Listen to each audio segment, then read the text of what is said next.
दोपहर की चिलचिलाती धूप थी। रामगढ़ बस अड्डे पर सन्नाटा था। ताऊ हरिया अपनी लाठी के सहारे बैठे ऊँघ रहे थे। तभी एक पुरानी बस धूल उड़ाती हुई आती है। रामपुर रामपुर, ए भाई रामपुर वालों उतरो। बिल्लू बस से उतरता है। उसने मस्त पीली शर्ट और लाल पैंट पहनी थी। उसके हाथ में एक बड़ा सा चमकीला स्टील का डब्बा था। ताऊ ताऊ, जागो जागो, देखो कौन आया है। बिल्लू, और उसके हाथ में देखो क्या है। अरे ये तो राम किशन का लड़का है, पर उसके हाथ में ये चमकता हुआ संदूक क्या है इतना बड़ा? जरूर शहर से नोट छापने की मशीन लाया है।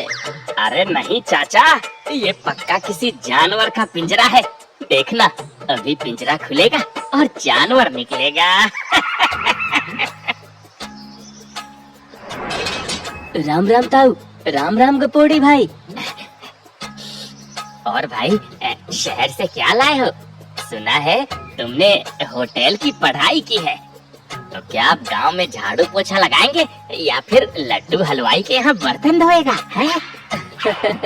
अरे नहीं गपोड़ी भाई, होटल मैनेजमेंट किया है, शेफ बना हूँ शेफ। और ये डिब्बा, ये मेरी जीत का इनाम है। कॉलेज के कुकिंग कंपटीशन में फर्स्ट आया था, तब मिला ये स्टीमर। स्टीमर? अब ये क्या बला है? कहीं ये वो तो नहीं जिसमें बम बनाते हैं? आजकल टीवी पर बहुत दिखा रहे हैं। अरे ताऊ, बम नहीं, इससे खाना बनता है, एक नई डिश, मोमोज। देखना, जब बनाऊंगा ना तो पूरा गांव उंगलियां चाटता रह जाएगा। बिल्लू डब्बा उठाता है और घर की तरफ चल देता है। ताऊ और गपोड़ी एक दूसरे को देखते हैं और हंसने लगते हैं। मोमोज? ये कैसा नाम है? गपोड़ी, नजर रखना इस पर, ये लड़का गांव में उत्पात ना मचा दे। रात हो जाती है। पूरा गांव सो चुका था, लेकिन बिल्लू के सिर पे धंधा शुरू करने का भूत सवार था। क्यों ना आज रात में ही कुछ मोमो बना लूं और सुबह गांव वालों को चखाऊं। हाँ, ये सही रहेगा, तभी तो गांव वालों को इसके स्वाद का पता चलेगा। बिल्लू रसोई में जल्दी जल्दी मोमो बनाने की तैयारी करता है और उस डब्बे को चूल्हे पे चढ़ा देता है। अब थोड़ी देर में बन जाएगी, तब तक बिस्तर पे थोड़ा आराम कर लेता हूँ। ताऊ हरिया जो अपनी भैंस को देखने उठे थे, उन्होंने देखा कि बिल्लू के घर से अजीब सी फिस फिस की आवाज आ रही थी और खिड़की से सफेद धुआं निकल रहा था। ये मंजर देखकर वो ठिठक गए। धुएं के बीच उन्हें एक लोहे का बड़ा सा चमकीला डिब्बा दिखाई दिया। अरे बाप रे, ये तो वही डब्बा है जो बिल्लू के हाथ में सुबह देखा था। पक्का ये गांव का नाश करने आया है। पक्का बारूद का काम चालू है उस डब्बे के अंदर। अरे ये आज तो फटेगा। नहीं, मुझे कुछ करना चाहिए। ताऊ हरिया ने अपनी लाठी कसकर पकड़ी और उल्टे पांव गपोड़ी लाल के घर की तरफ भागे। अगले 15 मिनट में पूरे गांव में ये खबर आग की तरह फैल चुकी थी। सभी गांव वाले बिल्लू के घर की तरफ निकल पड़े। अरे ओ बिल्लू, बाहर निकल, अंदर क्या चुपके से आधी रात को बना रहा है? हमें सब पता चल गया है, निकल बाहर। गांव वालों की आवाज सुन के बिल्लू बाहर आता है। अरे काका, ऐसी कोई बात नहीं है, मैं तो बस मोमोज बना रहा हूँ। अगर यकीन नहीं होता तो आप सब अंदर आके देख लो। हम अंदर नहीं आएंगे, हमें अपनी खिड़की से दिखाओ। अगर सब कुछ सही है तो हम सब बाहर से ही देखेंगे। बिल्लू ने रसोई की खिड़की खोली। गांव वालों ने अपनी सांसें रोक ली। ये दिखने में ना तो पूरी थी, न कचौड़ी और न ही समोसा। ये कुछ अजीब था। गपोड़ी लाल ने कुछ फुसफुसाते हुए बोला, अरे ताऊ, ध्यान से देखो, ये छोटे छोटे पेड़े, कहीं ये बिलुआ कोई काला जादू तो नहीं कर रहा गांव वालों पे? हैं? पक्का कुछ सिद्ध कर रहा है। पक्का ये बिलुआ भूत बुला रहा है। हाँ, हो सकता है। मुझे तो ये किसी एलियन के अंडे जैसा लग रहा है। अब बिल्लू, सच बता, तूने शहर में कोई जादू टोना तो नहीं सीखा? अरे ताऊ, भगवान का वास्ता है, ये मैदा है और इसके अंदर पत्ता गोभी है। लो, मैं खाकर दिखाता हूँ। बिल्लू ने एक मोमो उठाया और गपोड़ी को खाने के लिए दे ही रहा था कि तब तक गांव का सरपंच भीड़ चीरता हुआ खिड़की के पास आया। अरे क्या तमाशा लगा रखा है यहाँ? इतनी रात को क्या हो रहा है यहाँ? सरपंच जी, अनर्थ हो रहा है। ये लड़का गांव में उबला हुआ मैदा बेच रहा है और साथ में देखिए वो लाल रंग का जहर भी है। ये हमारी संस्कृति पर हमला है। समोसे की तौहीन है, तौहीन। मामला गंभीर है। बिल्लू, ये क्या है? सरपंच जी, ये मोमो है। शहर में लोग लाइन लगाकर खाते हैं। अरे ये बहुत हेल्दी है, तेल नहीं है इसमें। बिना तेल का खाना तो बीमार लोग खाते हैं। क्या तुम कहना चाहते हो कि पूरा रामपुर बीमार है? नहीं नहीं सरकार, अरे एक बार चख कर तो देखिए। माहौल में तनाव था। अगर सरपंच जी ने इसे नकार दिया तो बिल्लू की दुकान आज ही बंद। लेकिन अगर उन्होंने खा लिया तो लड्डू हलवाई का क्या होगा? सरपंच जी ने हाथ बढ़ाया, लेकिन ताऊ हरिया ने उनका हाथ पकड़ लिया। ना सरपंच जी, खतरा मत मोल लो। पहले किसी और पर इसका टेस्ट करो। अगर वो जिंदा बच गया तब आप खाना। बात तो पते की है ताऊ, लेकिन बकरा कौन बनेगा? सबकी नजरें जग्गा पहलवान पर टिक गई। जग्गा अपनी छाती चौड़ी करके खड़ा था, लेकिन सबकी नजरें देखकर उसका पसीना छूट गया। अरे सब मुझे क्यों देख रहे हो? मेरी कुश्ती का क्या होगा अगर पेट खराब हो गया तो? है? अरे जग्गा भाई, तुम तो लोहे के चने चबा जाते हो। ये मैदे की पोटली क्या चीज है? दिखा दो अपनी ताकत। हाँ, सही कह रहा है। ला ला बे बिल्लू, दे इधर एक पीस। और वो लाल वाली चटनी ज्यादा डालना। हम पहलवान लोग फीका नहीं खाते। जग्गा भाई, चटनी थोड़ी सी ही लो, बहुत तीखी होती है। तो पूरा लाल चटनी डाल। जग्गा के आगे सब चटनी फीकी पड़ जाती है। चुप कर, तू मुझे सिखाएगा तीखा क्या होता है? मैं हरी मिर्च चबाता हूँ नाश्ते में, पूरा डुबो कर दे। बिल्लू ने ना चाहते हुए भी मोमो को लाल चटनी में पूरा नहला दिया और जग्गा को थमा दिया। जग्गा ने आव देखा ना तब उसने पूरा मोमो एक बार में मुंह के अंदर डाल दिया। आग! मम्मा! आग लग गई! पानी!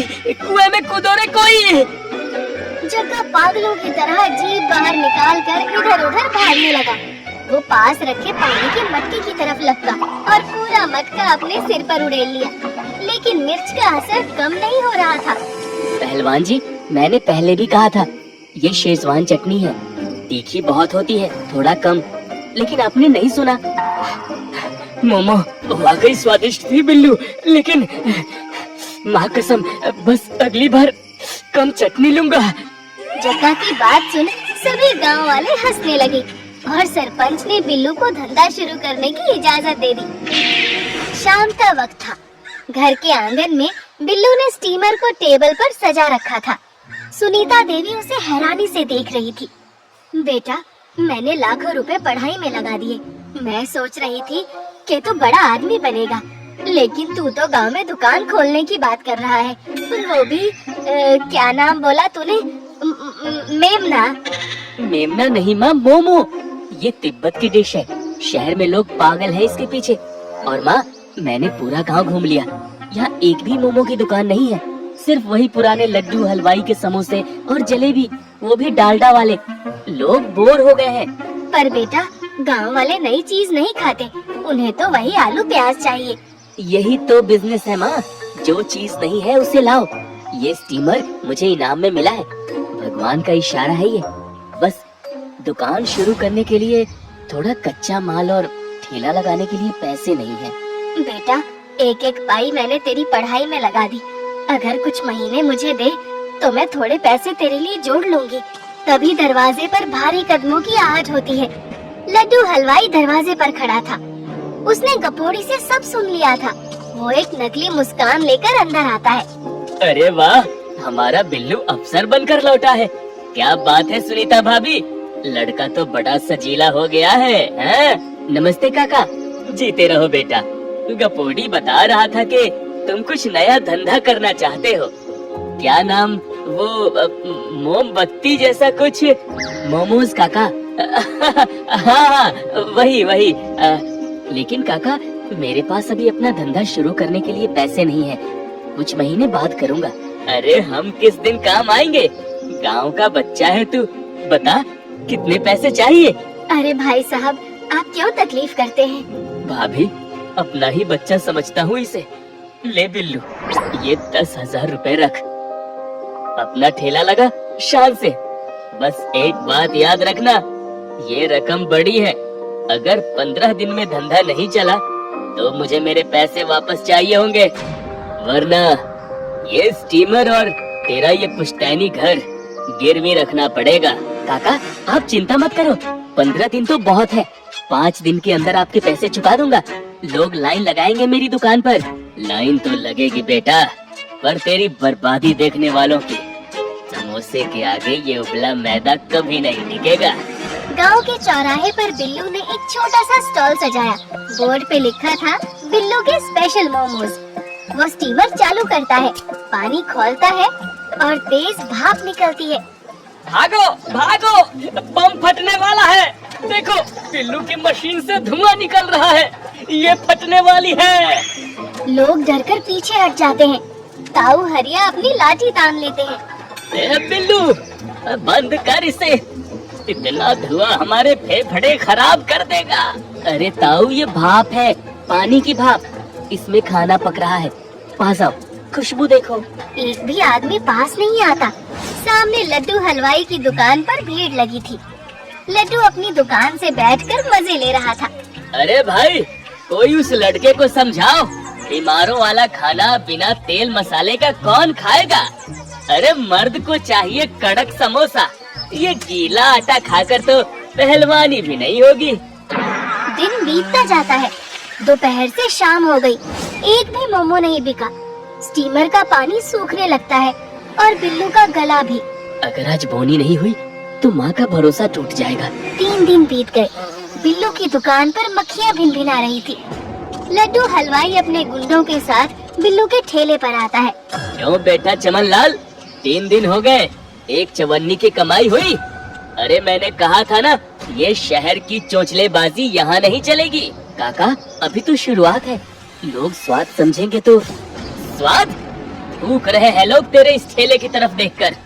सुन, मुझे मेरा पैसा कल सुबह तक चाहिए, ब्याज समेत 12,000 रुपए। क्या 12,000? अभी तो सिर्फ 3 दिन हुए और आपने 15 दिन का वक्त दिया था। वक्त दिया था धंधा चलने पर। जब धंधा ही मरा पड़ा है तो रिस्क मैं क्यों लूं? अगर कल पैसे नहीं मिले तो ये डिब्बा मेरा, इसे पिघलाकर मैं कड़ाही बनवाऊंगा। लड्डू हंसता हुआ वहाँ से चला जाता है। बिल्लू की आंखों में आंसू आ जाते हैं। वो स्टीमर बंद करने ही वाला होता है कि तभी धूल उड़ाती हुई एक काले रंग की बड़ी गाड़ी चौराहे पर रुकती है। ड्राइवर उतरता है और दरवाजा खोलता है। वो बेहद खूबसूरत दिख रही थी। वो गाड़ी से उतरती है। वो तिब्बती देश की लग रही थी। वो इधर उधर देख रही थी जैसे कुछ ढूंढ रही हो। बाप रे, ये कौन परी आ गई गांव में? जरूर कोई फिल्म की शूटिंग है। तेंजिन नाक सिकोड़ती है। उसे हवा में एक जानी पहचानी खुशबू आती है। वो सीधी बिल्लू के ठेले की तरफ बढ़ती है। एक्सक्यूज मी, ये जो खुशबू आ रही है, क्या ये? जी मैडम, मोमोज है, पर बासी नहीं है, अभी ताज़ा स्टीम हुए हैं। आपको नहीं अच्छे लगेंगे, गांव वाले कहते हैं ये गीला आटा है। गीला आटा? ओह गॉड! क्या मुझे एक प्लेट चिकन और एक प्लेट वेज मिलेगा प्लीज? बिल्लू के हाथ कांपने लगते हैं। वो जल्दी से प्लेट लगाता है, साथ में अपनी स्पेशल लाल तीखी चटनी रखता है। पूरा गांव, ताऊ हरिया और लड्डू हलवाई भी गर्दन टेढ़ी करके देख रहे थे कि ये अमीर लड़की उस कचरे को कैसे खाएगी। तेंजिन एक मोमो उठाती है और चटनी में डुबोती है और मुंह में डालती है। वो आंखें बंद कर लेती है। अमेजिंग! ये बिल्कुल वैसा स्वाद है जैसा मेरी दादी लहाजा तिब्बत में बनाती थी। ये ऑथेंटिक है। तुमने कहाँ से सीखा ये? मैडम, मैंने होटल मैनेजमेंट किया है और ये स्टीमर मुझे इनाम में मिला था। तुम्हें पता है, मैं रास्ता भटक गई थी और बहुत भूख लगी थी। मुझे लगा नहीं था कि भारत के एक छोटे से गांव में मुझे मेरे घर का खाना मिलेगा। ये वर्ल्ड क्लास है। तेंजिन अपना पर्स खोलती है और 500 के नोटों की एक गड्डी निकालती है। ये लो, ये मोमोज के पैसे नहीं है, ये उस खुशी के लिए है जो तुमने मुझे दी है। इसे गिफ्ट समझो। मैडम ये तो बहुत ज्यादा है, मैं नहीं ले सकता। रख लो। और हाँ, मेरा तिब्बत में बड़ा ट्रैवल बिजनेस है। मैं इस रास्ते से जाने वाले हर टूरिस्ट को कहूँगी कि रामपुर के बिल्लू के मोमोज नहीं खाए तो कुछ भी नहीं खाया। तेंजिन गाड़ी में बैठती है और हाथ हिलाकर चली जाती है। बिल्लू के हाथ में पैसों की गड्डी थी। उसे यकीन नहीं हो रहा था कि कैसे उसकी तकदीर पलट गई। बिल्लू की आंखों से आंसू पोंछते ही उसका चेहरा बदल जाता है। अब वो डरा हुआ महसूस नहीं कर रहा था। वो तुरंत गाड़ी लेकर सीधा लड्डू हलवाई की दुकान के पास जाता है। लड्डू काका। लड्डू हलवाई जलेबी तलते हुए चौंक जाता है। क्या है, फिर से भीख मांगने आया है क्या? नहीं मिलेगा। और सुन, जल्दी से पैसे निकाल, नहीं तो पिटने के लिए तैयार हो जा। ये लो अपने 12,000 रुपए, गिन लो, 1 रुपया कम नहीं है। इतने पैसे? अब तूने चोरी की है क्या? चोरी नहीं, हुनर की कमाई है काका। आपने कहा था ना 15 दिन में धंधा बंद हो जाएगा। अब सुनिए, कल से अपनी दुकान में समोसे कम तलिएगा, क्योंकि अब गांव वाले तेल नहीं, टेस्ट मांगेंगे। तेंजिन की बातों से गांव वाले भी अब बिल्लू पे भरोसा कर रहे थे। भीड़ ताली बजाने लगती है। अगली सुबह गांव वाले बिल्लू की दुकान पे लाइन लगाए खड़े थे और ताऊ हरिया सबसे आगे खड़े थे। बिल्लू बेटे, ओ बिल्लू, जरा एक प्लेट हमें भी चखा।